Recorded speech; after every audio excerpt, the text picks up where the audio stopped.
Welcome to Physics for You, the ideal physics study application by Akshay sir. My dear students, heading कीजिए electromagnetic spectrum. Electromagnetic spectrum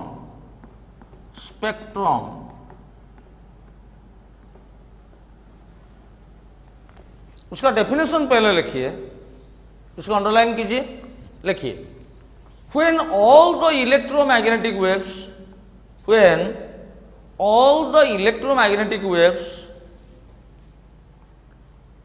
are arranged according to their wavelength or frequency in a orderly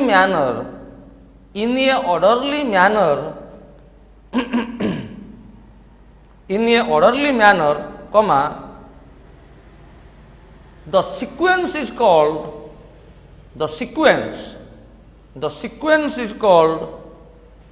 or the arrangement is called electromagnetic spectrum. देखिए electromagnetic spectrum, देखिए जितना भी electromagnetic wave है, चाहे visible light हो, चाहे x ray हो, चाहे गामा रे हो, चाहे अल्ट्रावायलेट रे हो, उनको ऑर्डरली मैनर में हम सजाएंगे, यानी कि उनका वेवलेंथ का इंक्रीजिंग ऑर्डर में सजाएंगे, या फ्रीक्वेंसी का इंक्रीजिंग ऑर्डर में सजाएंगे, या वेवलेंथ का डिक्रीजिंग ऑर्डर में सजाएंगे, या फ्रीक्वेंसी का डिक्रीजिंग ऑर्डर में सजाएंगे। तो ये जो अरेंजमेंट को हम बोलेंगे इलेक्ट्रोमैग्नेटिक स्पेक्ट्रम। ये इलेक्ट्रोमैग्नेटिक स्पेक्ट्रम में आपको कैसे बता रहा हूं, आप देखिए, इसको आप याद रखेंगे। देखिए आप ऐसे करेंगे,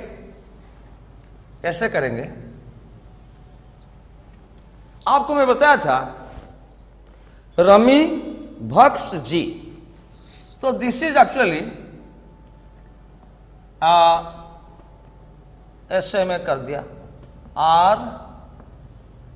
RMI, रमी भक्स VUXG। देखिए मैं, आप ऐसे याद रखेंगे, राइट को लेफ्ट से आप लिखेंगे रमी भक्स जी। मैं क्या कर रहा हूं, लेफ्ट से राइट को हम जनरली अप्रोच करेंगे। अब हम लिख रहे हैं लेफ्ट से राइट को, तो लेफ्ट से राइट को उनका वेवलेंथ इंक्रीज कर रहा है, वेवलेंथ बढ़ रहा है, यानी कि गामा रे से एक्सरे का वेवलेंथ ज्यादा, एक्सरे से अल्ट्रावायलेट रे का वेवलेंथ ज्यादा। वेवलेंथ मतलब वेव का लेंथ, ये है वेवलेंथ। देखिए ये वेव है, वेव हाफ रिवॉल्यूशन क्या और हाफ रिवॉल्यूशन क्या, एक बार रिवॉल्यूशन क्या, जितना लेंथ कवर करेगा उसको बोलेंगे एक वेवलेंथ, लैम्डा। समझ गए? तो एक्चुअली मैं लैम्डा इंक्रीजेस, तो आपको पूछा जाएगा भैया गामा रे का वेवलेंथ ज्यादा है ना एक्सरे का? एक्सरे से अल्ट्रावायलेट रे का वेवलेंथ ज्यादा, अल्ट्रावायलेट से विजिबल लाइट का वेवलेंथ ज्यादा, विजिबल लाइट से इंफ्रारेड का वेवलेंथ ज्यादा, इंफ्रारेड से माइक्रोवेव का वेवलेंथ ज्यादा, माइक्रोवेव से रेडियो वेव का वेवलेंथ ज्यादा। तो लिखिए, इधर लिखिए जी फॉर गामा रे, लिखिए ऐसे करिए, दिस इज एक्स रे, थोड़ा जूम भैया कीजिए, this is ultra violet ray, this is visible light, this is infrared ray, this is microwaves, this is radio waves। And left से राइट को wavelength increase कर रहा है, बढ़ रहा है। इसका वेवलेंथ का ऑर्डर आप याद रखिए, यहां पर लिखेंगे 10⁻⁻14 मीटर। यहां पर लिखिए, मेरे साथ लिखिए 10⁻⁻10 मीटर। यहां पर लिखिए 10⁻⁸ मीटर। यहां पर लिखिए 10⁻⁷ मीटर। यहां पर लिखिए 10⁻⁷ मीटर। यहां पर लिखिए 10⁻³ मीटर। यहां पर लिखिए 10⁻⁻1 मीटर। यहां पर लिखिए 10⁻³ मीटर। वेवलेंथ है, वेवलेंथ। ये सब कर दीजिए यहां से यहां तक। अच्छा देखिए, अभी गामा रे का वेवलेंथ 10⁻⁻14 मीटर से वेवलेंथ, लेंथ एक लेंथ है, उनका यूनिट है मीटर। गामा रे का वेवलेंथ 10⁻⁻14 मीटर से 10⁻⁻10 मीटर तक वैरी कर रहा है। तो इस रीजन में जितना भी वेव आएगा जिसका वेवलेंथ का ऑर्डर है 10⁻⁻14 से 10⁻10 मीटर तक, यानी कि 2 × 10⁻14 से 5 × 10⁻10 मीटर तक, इसका रेंज में जो भी वेव आएगा उसको हम बोलेंगे गामा रे। समझ गए? वैसे एक्सरे का वेवलेंथ का ऑर्डर मींस पावर 10⁻10 मीटर से 10⁻8 मीटर तक वैरी कर रहा है। वैसे अल्ट्रावायलेट का वेवलेंथ 10⁻8 मीटर से 10⁻7 मीटर तक वैरी कर रहा है। समझ गए? विजिबल लाइट का वेवलेंथ 10⁻7 मीटर से उसका ऑर्डर, अब विजिबल लाइट में जो है, जनरली विजिबल लाइट को हम 7 कॉन्स्टिट्यूएंट कलर में डिवाइड कर रहे हैं। दिस इज VIB, जानते हैं आप, GYOR। बिग बॉर आप जानते हैं, बिग बॉर 7 कलर से हमारा। V for violet, actually violet का वेवलेंथ 4000 एंगस्ट्रॉम। एंगस्ट्रॉम का मतलब है 10⁻10 मीटर। तो ये हो गया 4000 मतलब 10⁻3, एंगस्ट्रॉम है 10⁻10 मीटर, यानी कि 4 × 10⁻7 मीटर। तो वायोलेट का वेवलेंथ है 4 × 10⁻7 मीटर। सिमिलरली रेड का वेवलेंथ है 7000 एंगस्ट्रॉम, यानी कि 7 × 10⁻7 मीटर। तो ऑर्डर क्या है? वायोलेट का भी 10⁻7 एंड रेड का भी वेवलेंथ 10⁻7 मीटर। यहां से यहां तक वेवलेंथ का लाइट हमको हमारा ह्यूमन आई देख सकता है। हमारा ह्यूमन आई 4000 एंगस्ट्रॉम वाला वेवलेंथ से 7000 एंगस्ट्रॉम वाला वेवलेंथ, इसके अंदर लाइट को हम देख सकते हैं। 4000 से कम वेवलेंथ वाला लाइट को हम नहीं देख सकते, एंड 7000 से ज्यादा वेवलेंथ वाला लाइट को, यानी कि इंफ्रारेड को, कि माइक्रोवेव्स को, हमारा ह्यूमन आई देख नहीं सकता है। तो इसी लाइट को हम विजिबल, इसी रे को हम विजिबल रीजन कहते हैं। तो हमारा ह्यूमन आई 4000 एंगस्ट्रॉम से 7000 एंगस्ट्रॉम वेवलेंथ तक देख सकता है।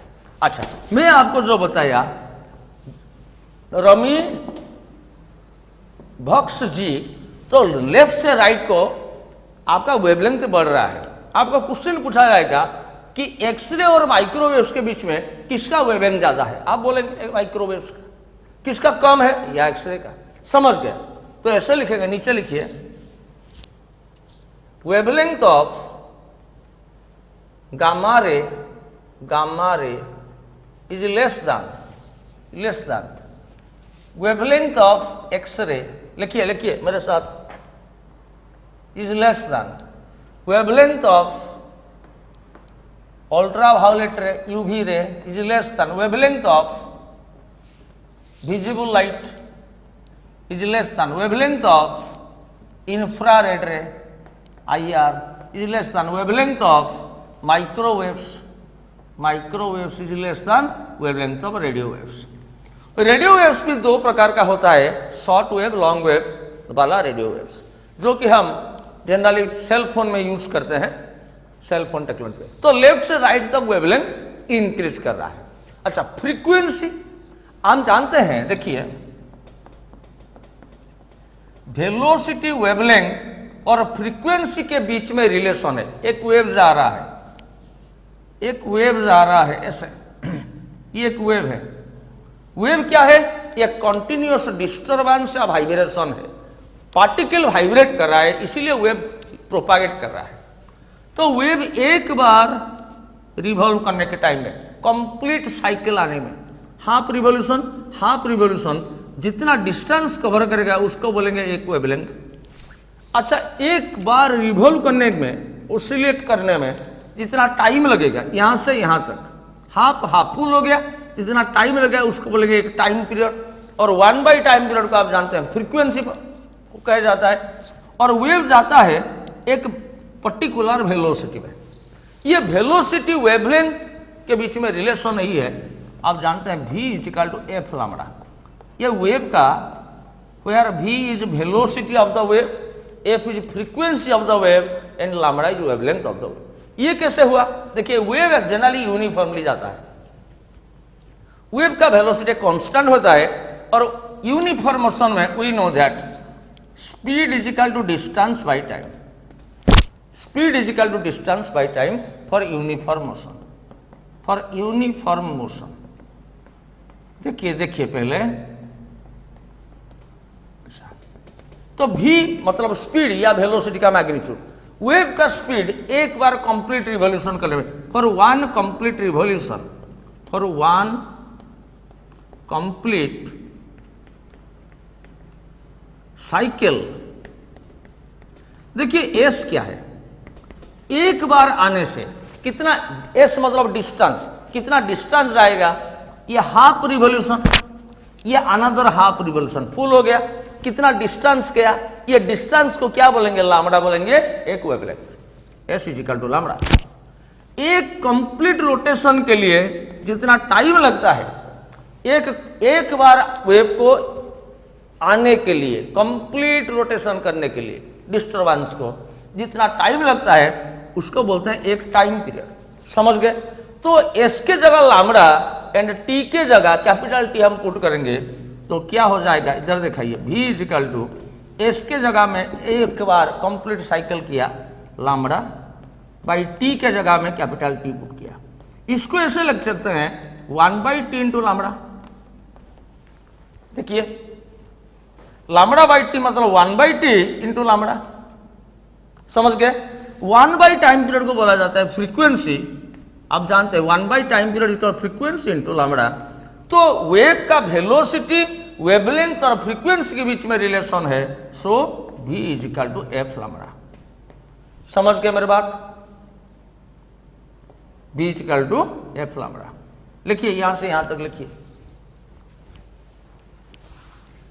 We know that for uniform motion, ये बगल में फिगर बनाकर यहां से यहां लिखिए। वीडियो को पॉज करके लिखिए। Where v is velocity of the wave, f is, नीचे f इन्वर्टेड कॉमा के अंदर, फ्रीक्वेंसी ऑफ द वेव, नीचे लिखिए lambda is wavelength of the wave,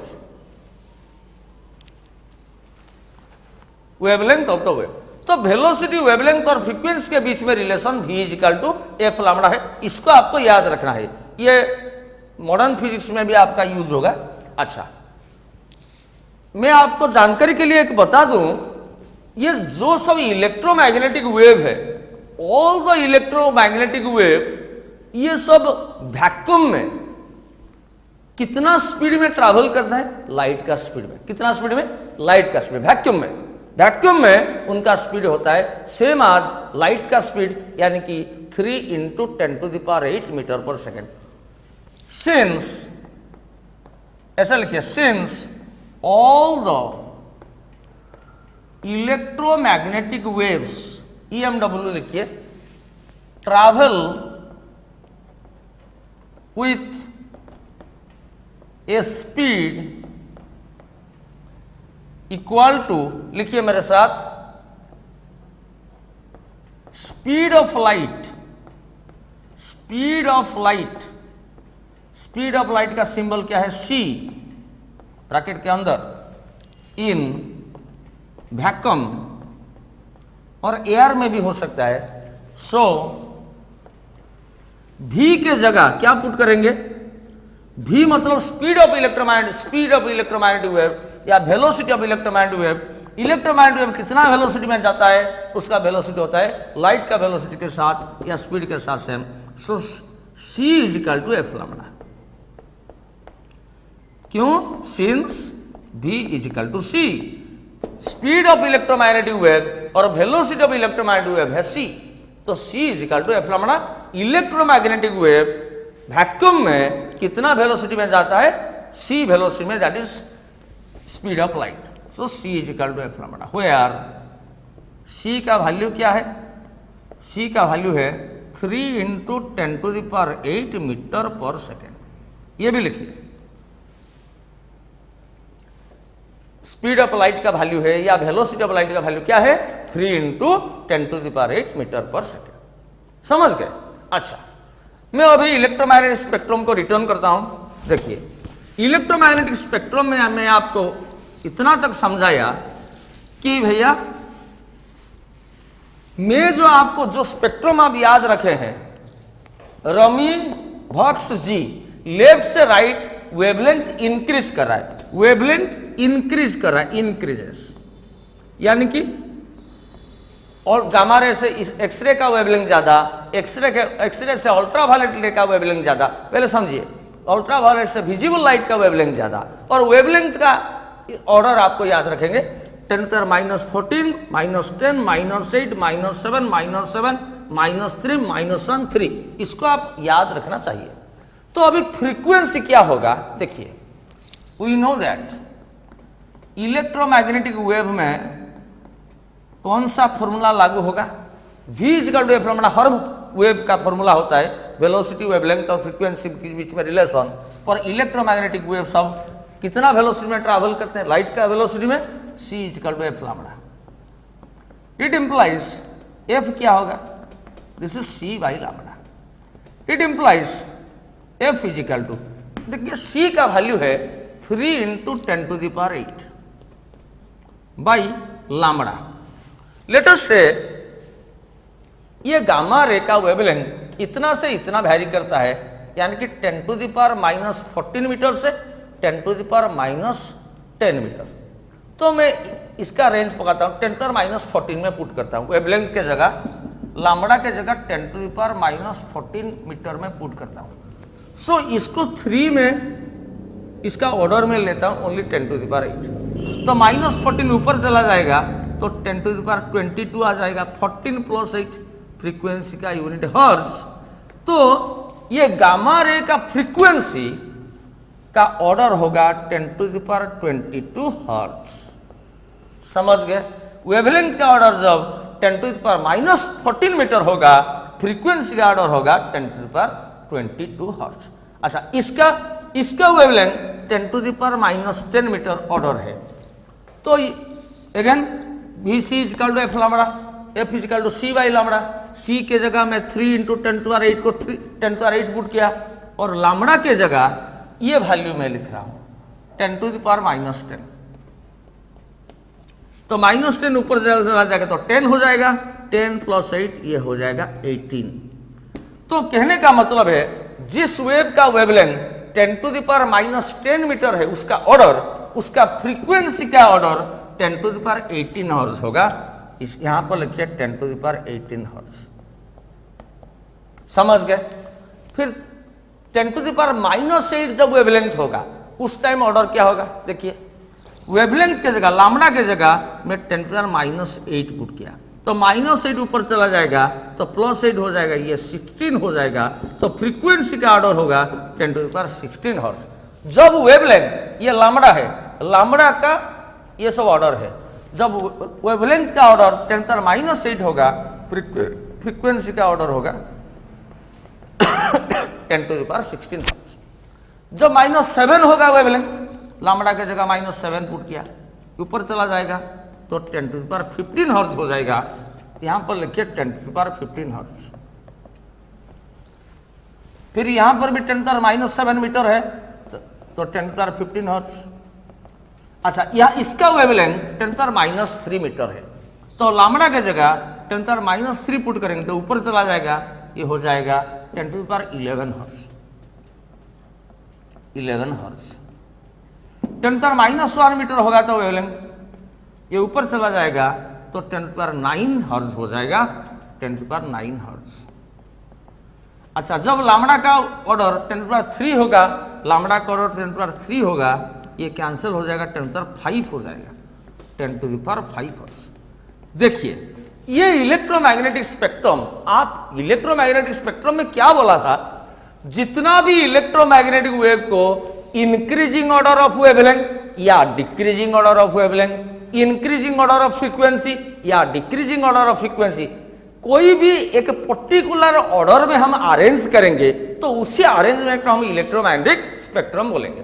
तो इलेक्ट्रोमैग्नेटिक स्पेक्ट्रम में आपको ऐसे में याद रखने के लिए बोला था कि ये जो लेफ्ट से राइट को वेवलेंथ बढ़ रहा है, इंक्रीजेस। देखिए 10⁻14 मीटर से 10⁻10 मीटर का ऑर्डर ज्यादा है, -14 से -10 ज्यादा है, 10⁻10 मीटर से 10⁻8 मीटर भी ज्यादा है, फिर 10⁻3 मीटर ये सबसे ज्यादा है। देखिए, तो लेफ्ट से राइट को वेवलेंथ इंक्रीज कर रहा है, मैं आपको बताया। देखिए, फ्रीक्वेंसी का ऑर्डर 10⁻22 ज्यादा है, 10⁻18 ज्यादा है, कौन सा ज्यादा है, ये ज्यादा है, तो ये कम है, ये 10⁻16 और कम है, ये 10⁻15 और कम है, ये 15, ये 10⁻11 और कम है। तो लेफ्ट से राइट को एक्चुअली वेवलेंथ इंक्रीज कर रहा है एंड फ्रीक्वेंसी डिक्रीज कर रहा है। मैं आपको जो इलेक्ट्रोमैग्नेटिक स्पेक्ट्रम में जो लिस्ट दिया, मेरे हिसाब से मैं ऐसे सजाया हूं कि वेवलेंथ लेफ्ट से राइट को इंक्रीज कर रहा है एंड फ्रीक्वेंसी लेफ्ट से राइट तो डिक्रीज कर रहा है। ये कर दीजिए, ये सब लिखिए।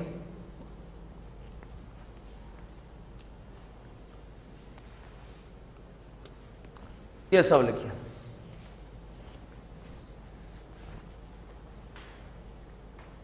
वीडियो को पॉज करके ये लिख दीजिए। लिखिए, in this electromagnetic spectrum format, in this electromagnetic spectrum format, comma, wavelength increases from left to right, and frequency decrease है। देखिए, फ्रीक्वेंसी घट रहा है 10⁻22 हर्ट्ज से 10⁻18 हर्ट्ज, 10⁻18 हर्ट्ज से 10⁻16 हर्ट्ज, समझ गए। And frequency decreases from left to right, यहां से क्या क्वेश्चन आ सकता है? पहला वाला क्वेश्चन लिखिए, क्वेश्चन ऐसा लिखिए, क्वेश्चन लिखिए, which of the following waves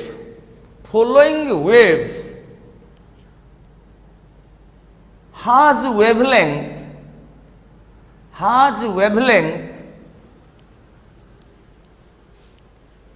varies from 10⁻³ meter to 10⁻⁻1 meter. A bit में लिखिए, ए बिट में रेडियो वेव्स, बी बिट में एक्सरे, सी बिट में लिखिए विजिबल लाइट, डी बिट में लिखिए माइक्रोवेव्स। ओके, क्वेश्चन दिया है, ये जो चारों वेव दिए हैं, radio waves, microwaves, visible light, x-ray, किसका वेवलेंथ 10⁻³ मीटर से 10⁻⁻1 मीटर तक वैरी करे। सिंपली ये आप मेमोराइज करेंगे। इसका वेवलेंथ 10⁻14, -10, -8, -7, -7, -3, -1, 3। और इसको याद रखें, रमी, भक्स, जी। तो 10⁻³ मीटर से 10⁻1 मीटर वेवलेंथ में कौन सा वेव आता है? माइक्रोवेव्स आता है। तो आपका आंसर होगा माइक्रोवेव्स। लिखिए आंसर माइक्रोवेव्स। माइक्रोवेव्स ऐसे क्वेश्चन आएगा। और एक क्वेश्चन लिखिए, व्हिच इलेक्ट्रोमैग्नेटिक वेव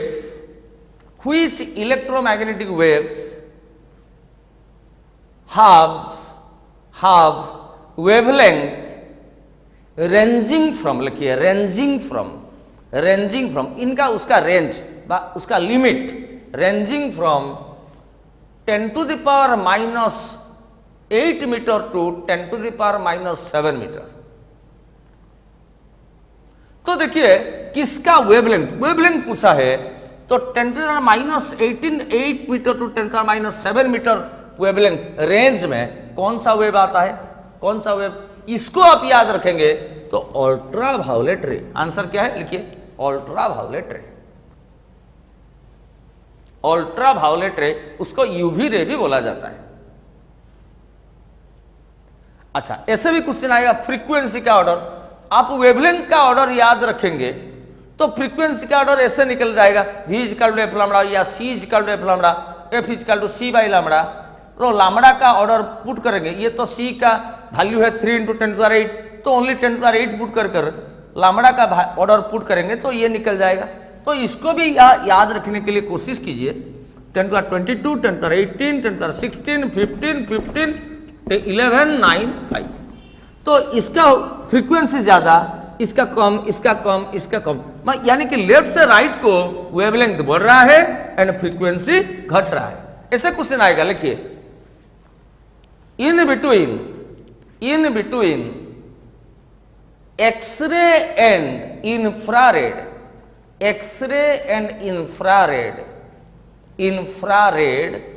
रे which has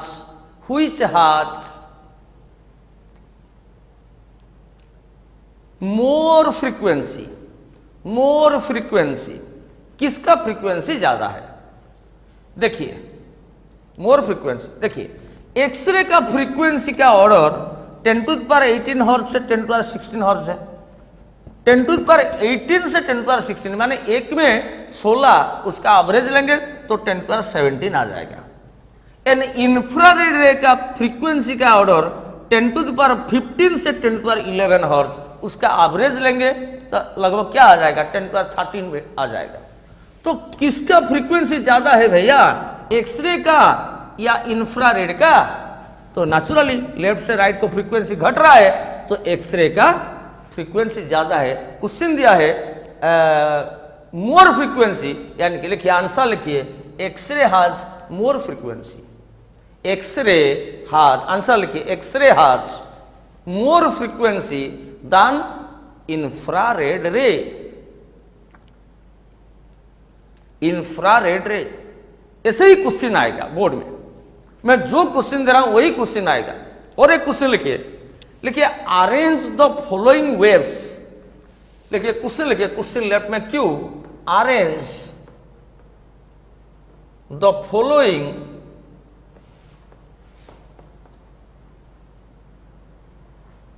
वेव्स, मतलब electromagnetic waves in increasing order of their frequency। Bracket के अंदर इंफ्रारेड रे, UV ray, X ray, gamma ray,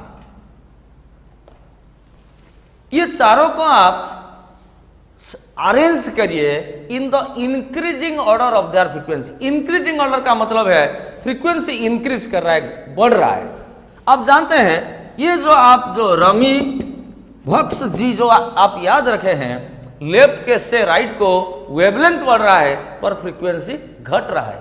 देखिए घट रहा है फ्रीक्वेंसी भैया, घट रहा है। तो क्वेश्चन क्या है, increasing order, of their frequency, frequency बढ़ रहा है। तो इस चारों के अंदर infrared, ultraviolet, x ray, gamma ray में किसका फ्रीक्वेंसी कम है, पहला उसको लिखेंगे।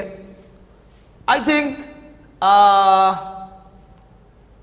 इंफ्रारेड का फ्रीक्वेंसी कम है, क्योंकि लेफ्ट से राइट को फ्रीक्वेंसी घट रहा है, इसका कम है। फिर आया इसका ज्यादा है, फिर एक्सरे का ज्यादा है, फिर गामा रे का ज्यादा है। इंक्रीजिंग ऑर्डर, यानी कि पहले छोटा वाला फ्रीक्वेंसी लिखेंगे, उसके बाद बड़ा वाला फ्रीक्वेंसी लिखेंगे। तो आंसर हमारा ऐसा होना चाहिए, frequency of infrared IR ray is less than frequency of ultraviolet ray is less than frequency of X-ray is less than frequency of gamma ray। देखिए इसका फ्रीक्वेंसी से ये ज्यादा, ये ज्यादा, ये ज्यादा, ऑर्डरली हम सबसे ज्यादा को लास्ट में हम रखें। समझ गए? ऐसे क्वेश्चन आएगा। अच्छा, ऐसे भी क्वेश्चन आ सकते। लिखिए और एक क्वेश्चन लिखिए, ऐसे कुछ न्यूमेरिकल आएगा, न्यूमेरिकल आएगा। Calculate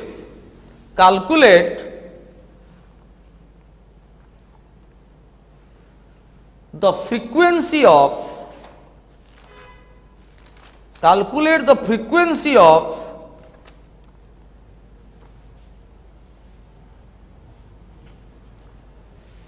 ultraviolet ray having wavelength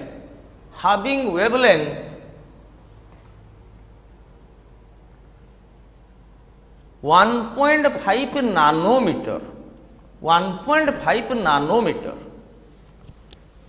में क्या क्वेश्चन दिया आपको? हमको फ्रीक्वेंसी निकालना है अल्ट्रावायलेट रे का, जिसका वेवलेंथ दिया है 1.5 नैनोमीटर, यानी कि लैम्बडा दिया है वेवलेंथ 1.5 नैनोमीटर। इसका मतलब है 1.5 इंटू नानो का मतलब है 10⁻⁻9 मीटर। ये अल्ट्रावायलेट रे हो सकता है, इंफ्रारेड रे हो सकता है। आप जानते हैं 10⁻9 मीटर वेवलेंथ वाला इस रीजन में आएगा, एक्चुअली एक्सरे में आएगा, पर क्वेश्चन में अल्ट्रावायलेट दिया है तो कोई इशू नहीं है।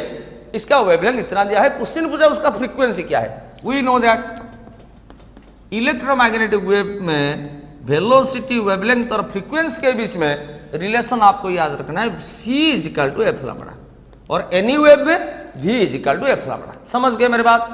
तो यहां से F क्या होगा? F हो जाएगा C/λ। C का वैल्यू क्या है भैया? 3 × 10⁸ बाई लैम्बडा क्वेश्चन में दिया है 1.5 × 10⁻⁹। समझ गए?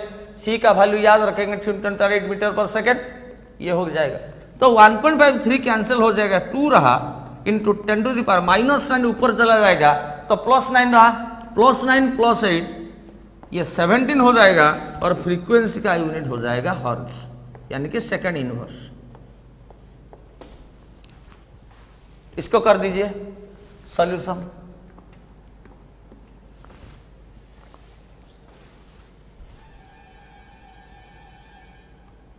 ऐसे क्वेश्चन लिखिए, और एक क्वेश्चन लिखिए, calculate the wavelength of electromagnetic wave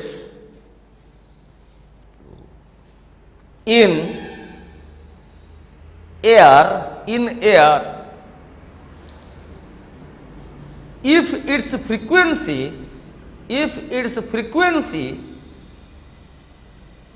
is 10⁻15 hertz, 10⁻15 hertz।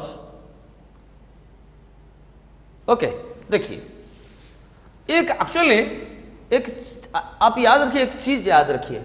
Late us से एक वेव इस मीडियम से इस मीडियम आ रहा है, यानी कि एयर से वाटर आ रहा है, या वाटर से ऑयल को आ रहा है, या एयर से ग्लास को आ रहा है। उनका हर कुछ चेंज होगा, सब कुछ चेंज होगा।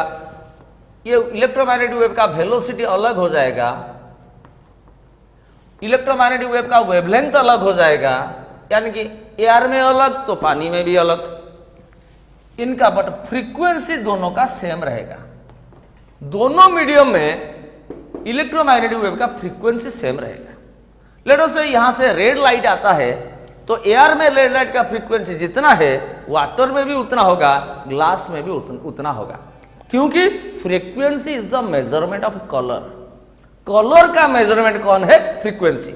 समझ गए?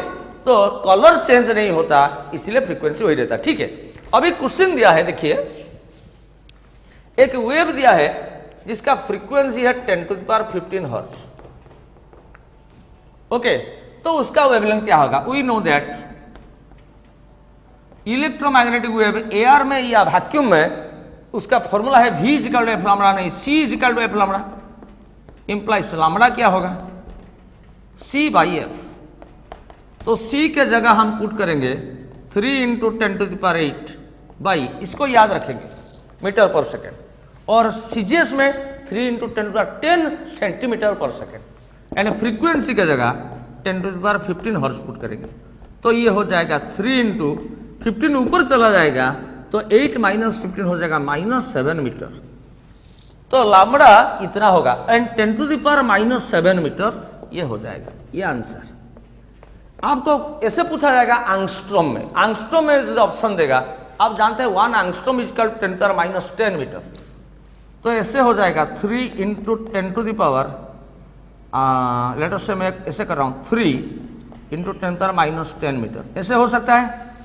देखिए 10⁻3 10⁻10 यानी कि 10⁻7 मीटर होगा। तो ये हो जाएगा 300 यानी कि 3000 एंड 10⁻10 मीटर यानी कि एंगस्ट्रॉम। 1 एंगस्ट्रॉम का मतलब आपको याद रखना है 10⁻10 मीटर। तो जिस वेव का फ्रीक्वेंसी होगा 10⁻15 हर्ट्ज, उसका वेवलेंथ होगा 3 × 10⁻7 मीटर या 3000 एंगस्ट्रॉम। यदि मल्टीपल वाला क्वेश्चन, मल्टी चॉइस वाला क्वेश्चन एंगस्ट्रॉम में आंसर देगा तो ऐसे आप आंसर करेंगे, नहीं तो आप मीटर में करेंगे। ठीक है, तो अभी इस वीडियो को हम एंड करते हैं। अभी नेक्स्ट वीडियो में हम इलेक्ट्रोमैग्नेटिक स्पेक्ट्रम में जो भी सब इलेक्ट्रोमैग्नेटिक वेव है, चाहे एक्सरे हो, चाहे अल्ट्रावायलेट रे हो, चाहे विजिबल लाइट हो, हर रे का प्रॉपर्टी एंड यूजेस जानेंगे, जो कि हमारा बोर्ड एग्जाम में बहुत इंपॉर्टेंट है। हर वेव का, इंफ्रारेड का प्रॉपर्टी क्या है, यूजेस क्या है, माइक्रोवेव्स का प्रॉपर्टी क्या है, यूजेस क्या है, ये सब कुछ जानेंगे नेक्स्ट वीडियो में। ठीक है, थैंक यू वेरी मच।